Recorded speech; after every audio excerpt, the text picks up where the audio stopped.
दुलाराय बर' फरायसा आफादनि गाहाय मावखुलि बड'फा हाउसआव दिनै जोङो खौरांगिरि मेल लादों।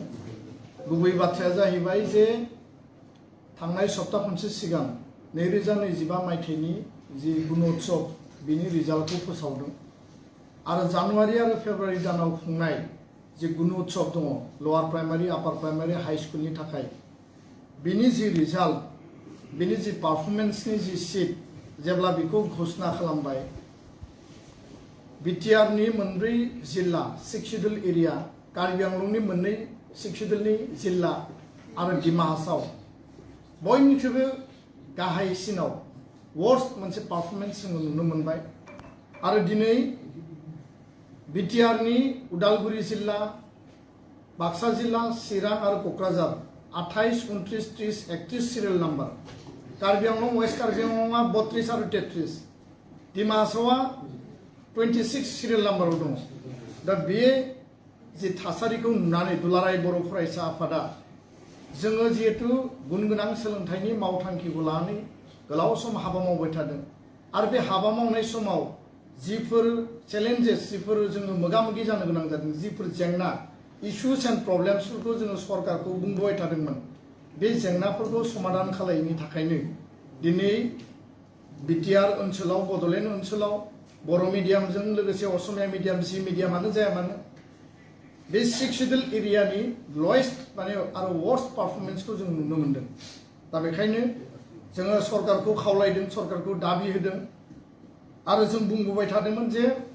उदालगुरि जिल्लायाव पार्मानेन्ट दिनै इन्सपेक्टर अफ स्कुल गैया बेयाव डिअ गैया बाक्सा जिल्लायाव इन्सपेक्टर अफ स्कुल आरो डिअ पार्मानेन्ट दिनै गैया क'क्राझार जिल्लायाव आइएस आरो डिअ दिनै पार्मानेन्टलि गैया गुबुन गुबुन एडिसिफोरखौ दायित्व होनानै दोनदों चिरां जिल्लायाव दङ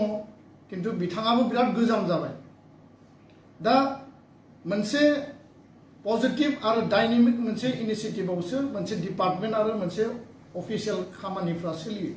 दा बेखायनो जे बे लेक अफ माने अफिसार्स आरो बे अफिसारखौ एपइन्टमेन्ट होनायाव आसाम सरकारा फेलार जादों बिटिआर सरकार आसाम सरकार जिहेतु बे एके डिपार्टमेन्टखौ जइन्टलि नायनाय जायो। दा बे नायनायनि बेलायाव जेरैबायदि अफिसारनि एपइन्टमेन्टखौ खालामनांगौमोन सोलोंथाइ मन्थ्रिखौ जों बारम्बार दाबि खालामदों गिबि मन्थ्रिखौ जों खावलायबोदों किन्तु दिनैसिमबो पार्मानेन्ट अफिसार बेयाव एपइन्टमेन्ट होनाय जायाखै बेनो बिनि देरसिन मोनसे लुप हल्स होननानै जों बुंनो नागिरो। टेट एपइन्टमेन्ट आसाम सरकारा खालामदों बिटिआर सरकाराबो खालामदों किन्तु साफिसियेन्ट जायाखै दिनैबो सिंगल टिचार दङ जिर' टिचारनि नाम्बारा गैया जाबाय गोबां जोङो दाबि होयै होयै जिर' टिचारा गैया जाबाय किन्तु सिंगल टिचार मोनबा क्लास 1 निफ्राय क्लास 5 सिम लवार प्राइमारियाव साबजेक्टआबो बेयाव मोनब्रै मोनबा दङ। दा सासे टिचारा सरकारि ट्रेनिङाव थांगोन एसएसए नि ट्रेनिङाव हाई स्कुलाव समग्र शिक्षानि बा नों आरएमएसए नि ट्रेनिङाव सरकारि खामानियाव थांगोन ना बियो क्लासाव बेस्थ थागोन बे बिराद गिदिर मोनसे जोंनि कुइसन। दा बेखायनो टेट एपइन्टमेन्ट टाइमलि जानांगौ जों दाबि होबाय थादों सिंगल टिचारखौ जोङो डाबल ट्रिपल टिचार खालामनांगौ आरो गोबां हाजार हाजार पस्टआ दिनैबो भेकेन्ट जानानै दङ आसाम सरकारा टाइम मथे एसआइउ एप्रुभेल हरा बे खोथाफोरखौ लानानै काउन्सिल आरो स्टेटनि गेजेराव नारा-नाथा सोलिबाय थायो। दा जोंनो नांगौ टिचार एपइन्टमेन्ट सिंगल टिचारनि जायगायाव डाबल टिचार आरो बिनि गेजेरजों स्कुलनि एनभायरनमेन्ट टिचिं लार्निं बेबस्थाखौ थिक खालामनांगौ। दा बेयाव साइन्स टिचार आरो मेथ्स टिचारा दिनै भेकेन्ट जानानै दङ गोबां जायगायाव साइन्स आरो मेथ्स टिचार गैया गोबां जायगायाव ग्रेजुवेट टिचारा खालि मोनसे हायार सेकेन्डारियाव 12टा 15टा 13टा गाहाम पस्ट पिजिटि आरो ग्रेजुवेट टिचारा पस्टआ खालि जानानै दङ। बे जोंनि थाखाय जथेस्थ मोनसे चेलेन्जिं आरो टाफ सिचुएसन। एकाडेमिक एनभायरनमेन्टआ बोरै बिल्डआप जागोन बा एजुकेशन सिस्टेमखौ बोरै लांगोन जेराव मोनसे हादोर मोनसे हारिनि माने बेकबनखौनो सोलोंथाइ होननानै बुंनाय जायो। आरटिइनि दिनै बेबस्था राष्ट्रीय शिक्षा नीतिनि दिनै गोदान मोनसे माने बेयाव पलिसि फैबाय बेफोरखौ इमप्लिमेन्ट खालामनायाव बेफोरखौ मिट खालामनायाव बेबायदि स्कुलफ्रा दिनै माने बिसोरो फावसायनानै थानो गोनां जादों। दा गोबां समाव आं गासैबो टिचारखौ बुंनो नागिरा माखासे एप ओंखारदों एटेन्डेन्सनि थाखाय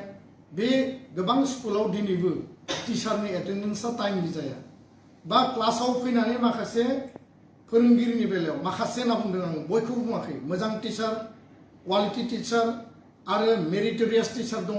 जायफोरनि थाखाय सरकारा आरो हारि आरो समाजाबो बिथांमोनखौ मान आरो बान्था बावबोदों किन्तु माखासे फोरोंगिरिनि फोरोंनायाव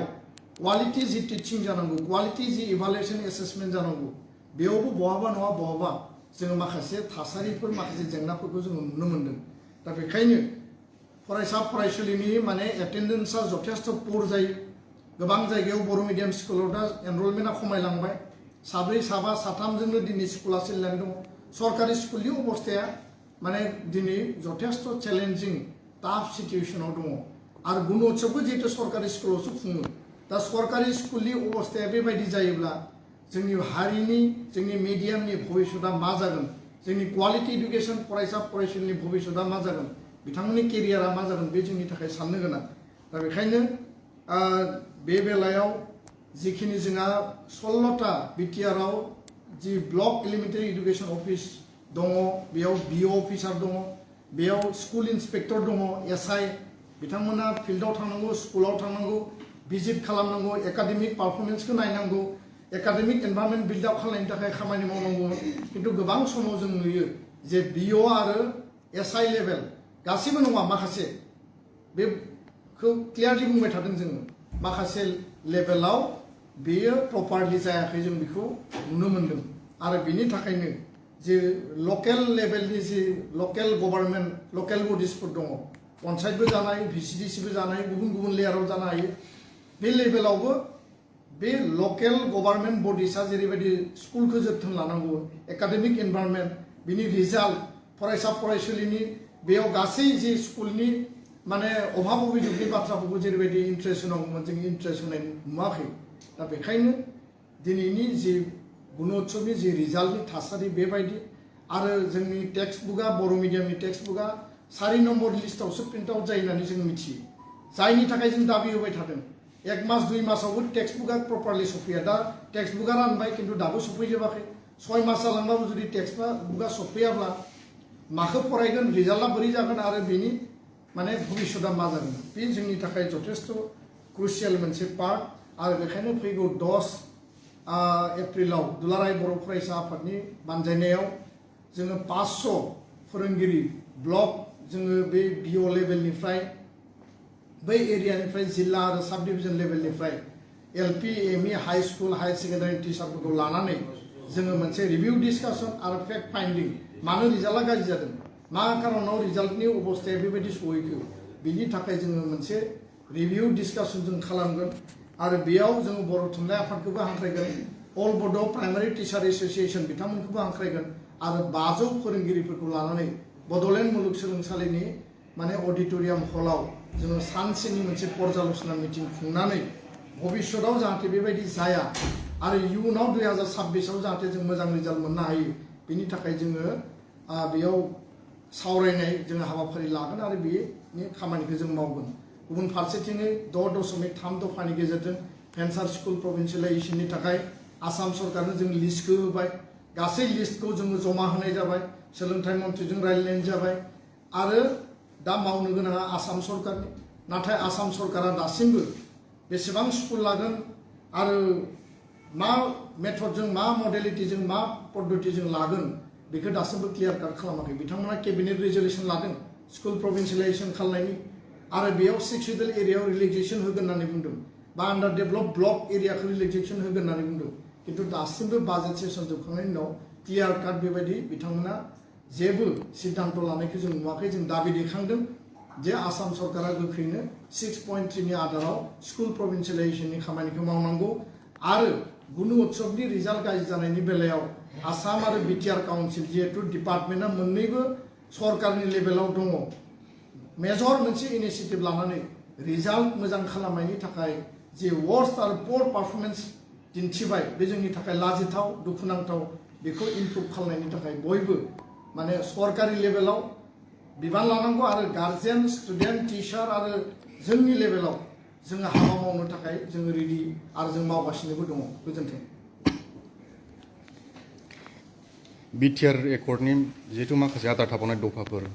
बेफोरखौ मावफुंनायनि बेलायाव दासिम माबायदि पर्यायाव दं एकर्ड इमप्लिमेन्टेसननि थाखाय एबसुनि जि रेसपन्सिबिलिटि एबसुआ जिहेतु एकर्ड सिगनेटरि अर्गेनाइजेसनमोन जोंनि दाबि जोंनि आपिला भारत सरकार आसाम सरकारनि खाथियाव कन्टिनिउआसलि दङ जोङो प्रेसार बिल्डिं खालामदों डेम'क्रेटिक जोंनि जि माने प्रेसार बे प्रेसारा दङ आरो बे कन्टिनिउआसलि थागोन बे इमप्लिमेन्टेसननि गुबै रेसपन्सिबिलिटिया रला जाहैबाय भारत सरकार आसाम सरकार आरो BTR council government to government लेभेलाव एकर्ड इमप्लिमेन्टेसननि खामानिया जायो आरो जोङो बायजोआव थानानै डेम'क्रेटिक आफाद हिसाबै जोंनि गुबै रेसपन्सिबिलिटिया जाबाय जों सरकारखौ प्रेसार होनांगौ आसि दिन्थिनानै होनांगौ आरो मा माया एकर्डनि दफाया इमप्लिमेन्ट जाखो आरो मा माया आद्रा दंबावो बिनि सायाव जों गुवारै गोथौयै अलरेडि बुंनाय जाबाय गामि सोसननायनि बेलायाव साथि खाना हाबबाय आद्रा थानाय गामिखौ जोङो गिबि मन्थ्रि आरो पीयूष हाजरिकानो जमा होनानै दोनदों मावनो गोनां दायित्वआ बिथांमोन स्कुल प्रभिन्सियेलाइजेसननि बेलायाव जिखिनि 10टा कलेज जाखांनायनि उनाव आद्रा दङ LP ME high school higher secondary आरो कलेज बेखौ जोङो डक्टर रनज पेगुनो होबाय बेसेबां खरसा बेसेबां बाजेट बेसेबां सेलारि हेडआव फैसा नांगोन बिनि हिसाबखौबो दिहुननानै होबाय मावनो गोनाङा दा सरकारनि लेभेलनि आरो जिखिनि इनस्टिटिउसन जिखिनि दङ बर' कछारी काउन्सिलनि गामि नटिफिकेसननि दायित्वआनो जा